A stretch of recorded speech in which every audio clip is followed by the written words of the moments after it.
Function जो हमारा है कंटिन्यूअस में है, उसमें से हम लोग k की वैल्यू कैसे फाइंड करते हैं, समझा गया बात। चलिए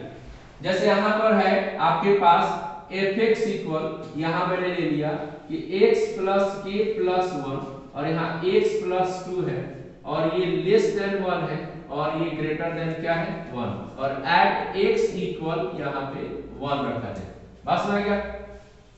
यानी ये फंक्शन जो है और यहाँ लिखा जाए क्या कि fx is continuous, fx is continuous, समझ आ रहा बात। तो कह रहे क्या, सबसे पहले बात है कि फंक्शन अगर कंटिन्यूअस में है तो उसमें से कैसे हम लोग k की वैल्यू फाइंड करते हैं, आज वो हम लोग क्या करेंगे, सीखेंगे, समझ आ गया बात। तो चलिए, तो जैसे प्रीवियस क्वेश्चन को हम लोग बनाते हैं उसी प्रकार से इस क्वेश्चन को भी हम लोग क्या करेंगे, बनाएंगे, ठीक है। चलिए आते देखिए, यहाँ पर क्या लिखा जाए कि when x less than 1, when x less than 1, समझा के बाद लेस देन क्या किया जाए 1 किया जाए, समझ रहे बात, ठीक है। लेस देन क्या किया जाए 1। अब यहाँ पर क्या करेंगे, limit x tends to less than 1 है तो जाहिर सी बात है कि x की वैल्यू 1 से क्या होगा, कम होगा, तो 1 से कम का मतलब 1 माइनस h करेंगे और यहाँ पे क्या करेंगे fx करेंगे, ठीक है। और यहाँ पे limit x tends to 1 minus क्या होगा h, तो fx बराबर लेस देन 1 के लिए, लेस देन 1 के लिए कौन सी फंक्शन है, तो ये वाला, यानी x के प्लस क्या है 1, x के प्लस 1। अब ये जो वैल्यू में बताया गया था, जैसे पिछला क्वेश्चन हम लोग बनाए थे सेम टू सेम वैसे ही बनाएंगे, बस में क्या, यानी ये वाली वैल्यू इसमें रखेंगे और ये भी वैल्यू उठा के यहाँ पर, यानी 1 माइनस h और k प्लस क्या हो जाएगा 1, लिमिट h टेंड्स टू कितना हो जाएगा 0, लिमिट h टेंड्स टू 0 है। अब इसमें वैल्यू इसमें मल्टीप्लाई करेंगे, यानी k को मल्टीप्लाई करेंगे तो k आएगा और यहाँ पर h के प्लस क्या हो जाएगा 1 आ गया। अब यहाँ से h की वैल्यू हम लोग इसमें रखेंगे तो यहाँ पर क्या बन जाएगा 0 प्लस 1, यानी k प्लस क्या हो गया 1, यानी k प्लस क्या हो गया 1। अब चलते हम लोग यहाँ पर ग्रेटर देन करें, क्या करेंगे ग्रेटर देन, यानी यहाँ लिखते हैं कि व्हेन, क्या लिखेंगे व्हेन, समझा रहा है बात। तो व्हेन लिख रहे हैं x यहाँ पर ग्रेटर देन क्या लिखते हैं 1। अब ग्रेटर देन 1 का मतलब क्या होगा, x की वैल्यू 1 से क्या करना है ज्यादा करना है, तो यहाँ पर limit x tends to 1 plus क्या हो जाएगा h, 1 प्लस क्या होगा h और यहाँ पर fx आएगा, फंक्शन आ जाएगा, limit x tends to 1 plus क्या होगा h, तो fx का वैल्यू कितना ग्रेटर देन के लिए कितना दिया गया है x प्लस क्या दिया गया है 1 ग्रेटर देन के लिए, तो यहाँ पर x प्लस क्या हो जाएगा 2 आ जाएगा, बस आ गया। अब ये जो फंक्शन है आपका 1 प्लस h में रखा है, जैसे पिछला क्वेश्चन में रख रहे थे वैसे ही कर रहे हैं। अब यहाँ भी क्या करेंगे 1 प्लस h रख देंगे, अब प्लस क्या करेंगे 2, लिमिट h टेंड्स टू कितना हो जाएगा 0। अब यहाँ पे लिमिट h टेंड्स टू 0 है, अब h की वैल्यू यहाँ रखेंगे तो 0 प्लस क्या हो जाएगा 2, यानी कि टोटल वैल्यू कितना आ गया 3 आ गया, समझ में आया कि नहीं बात, 3 आ गया, टोटल वैल्यू कितना आ गया 3। तो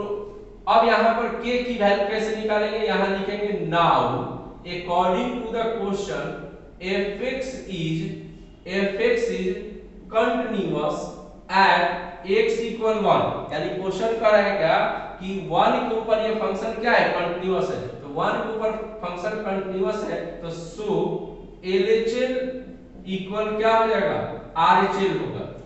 ठीक है। LHL इक्वल क्या होगा RHL, तो LHL की वैल्यू कितना हमारे पास है k प्लस कितना है 1 और RHL की वैल्यू कितना आ गया 3। अब यहाँ से k इक्वल ये 1 जब इधर आएगा तो कितना आ जाएगा 2, यानी कि हमारा जो अगर ये फंक्शन कंटीन्यूअस में होगा कब, जब k की वैल्यू कितनी हो जाएगी 2, कितनी हो जाएगी 2, समझना के बाद। तो इस तरीके से हम फंक्शन को कंटिन्यूटी में रखते हुए k की वैल्यू क्या करते हैं रिक्वायर करते हैं, समझना के बाद कि फंक्शन कैसे आएगा।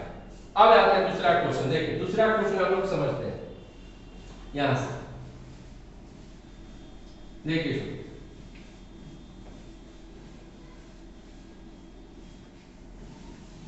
तो सबसे पहला जो चीज है आपको देख लिया गया कि फंक्शन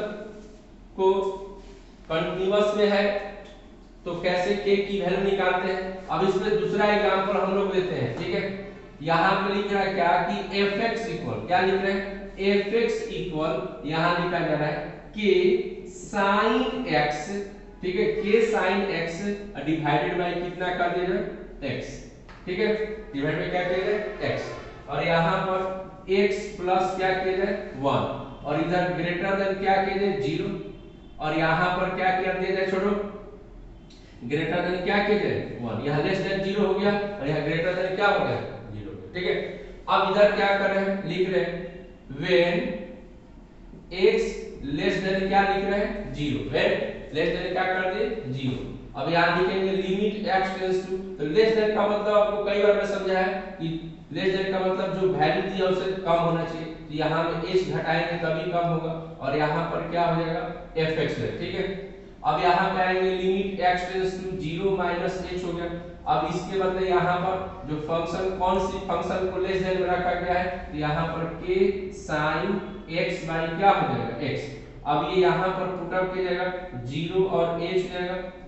बस में आएगा। यहाँ लिमिट h टेंड्स टू कितना होगा 0, और इधर k, ये जो नंबर है इसके पास और इसके पास आएगा, तो यहाँ पे sin 0 माइनस क्या हो जाएगा h, और 0 माइनस क्या हो जाएगा h, समझ रहे हो। अब यहाँ पर आ गया लिमिट h टेंड्स टू 0, यहाँ पर क्या हो, ये तो घटेगा, तो sin माइनस h आ जाएगा डिवाइडेड बाय h। हम लोग पढ़े हैं कि नहीं कि sin माइनस थीटा बराबर क्या होता है माइनस sin थीटा, समझ रहे हो। अगर इतना भी नहीं कर रहे तो कोई बात नहीं, आगे इसको हटा देते हैं, इतना भी नहीं कर रहे तो सीधा सीधा पढ़े होंगे कि limit x tends to 0 sin theta by theta, यानी x बाय x रहेगा तो उसकी वैल्यू कितनी हो जाएगी 1 हो जाएगी। अब यहाँ पे लिमिट आ गया h टेंड्स टू 0 हो गया, k हो गया, तो इसकी वैल्यू कितना हो जाएगा 1, यानी इसकी वैल्यू कितना आ गया k, इसका वैल्यू कितना आ गया k, बस में आ गया।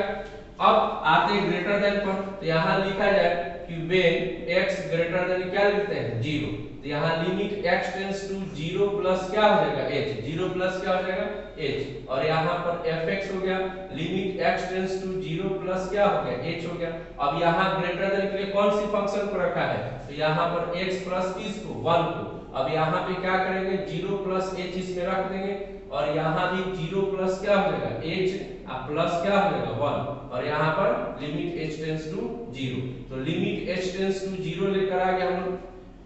तो अब इसमें आगे तो पढ़ना है नहीं, इसमें 0 h की वैल्यू रखेंगे तो 0 प्लस 1 हो जाएगा, तो इधर क्या आ जाएगा 1 आएगा। अब अकॉर्डिंग टू यहाँ पे क्वेश्चन लिख दिया जाए कि fx इज कंटीन्यूअस,